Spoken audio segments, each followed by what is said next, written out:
question is whether he knows any monetary union in the world who is not associated with a fiscal union that may absorb asymmetric shocks in member states. And if the answer is no, as I suspected that it will be, what particular and concrete steps does the Eurogroup think may be followed in the sense to create this fiscal union? Because we have a budget of 1% of GDP, 85% of the European Union budget is non-discretionary, so we cannot even afford to spend some money with the refugees because everything is earmarked. So with this sort of governance model, it's difficult to go very far in terms of the euro. Thank you very much. Thank you. Mr. Alfred Sant. Thank you, Mr. President.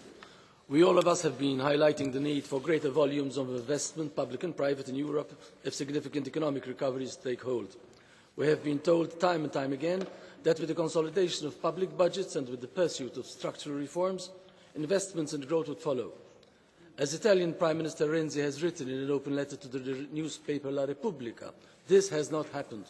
Austerity policies have not delivered growth in jobs. The contrary has been the case. Meanwhile, in economies like that of the US, where austerity was not the watchword, growth has been stronger, the creation of new jobs much more robust. What growth there has been in the Eurozone is largely due to the fall in the oil prices, that of the Euro's exchange rate, and the quantitative easing of the European Central Bank. The latter has been most useful and should continue, but it has been successful in generating greater liquidities as contrasted to greater investment. Indeed, it might have contributed to increased inflationary forces, which in turn inhibited new investment. The truth is that new public and private investment will continue to lag under current circumstances. Private investment will follow, not lead public investment. Yet public investment has continued to lag. Let me repeat. Unless public investment gives the signal by itself growing, private sector investment will keep back.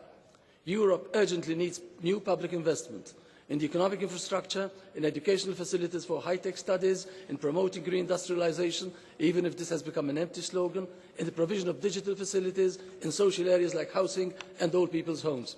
Still, all that is needed by way of public investment has been materializing slowly, too slowly.